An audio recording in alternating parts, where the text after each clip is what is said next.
সম্মানিত উপস্থিতি, ইলম হলো দুই প্রকার। বলেন কয় প্রকার? ফরজে আইন, ফরজে কিফায়া।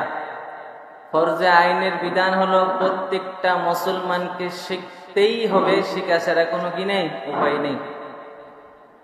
কিতাবের নাম সুনানে ইবনে মাজাহ, হাদিস নাম্বার 224। এই হাদিস আল্লাহর নবী বলছেন, ক্বালা রাসূলুল্লাহ সাল্লাল্লাহু আলাইহি ওয়াসাল্লাম, তলাবুল ইলমি ফারিদাতুন আলা কুল্লি মুসলিম। প্রত্যেকটা মুসলমানের উপরে দ্বীনের ইলম অর্জন করা ফরজ। নামাজ, রোজা, হজ, যাকাত, মুআমালাত, মুআশারাত এবং দ্বীনের বিষয়ে চলতে যেই মাসআলা মাসাইলগুলো প্রয়োজন হয়, আমাদের প্রত্যেকের উপরে সেগুলো অর্জন করা ফরজ। আমরা নামাজ পড়ি, নামাজের মাসআলা মাসাইল আমাদের জানা ফরজ। আমরা রোজা রাখি, রোজার মাসআলা মাসাইল, এক কথা রোজা রাখতে যা যা জানতে হয় সেগুলো জানা আমাদের জন্য ফরজ।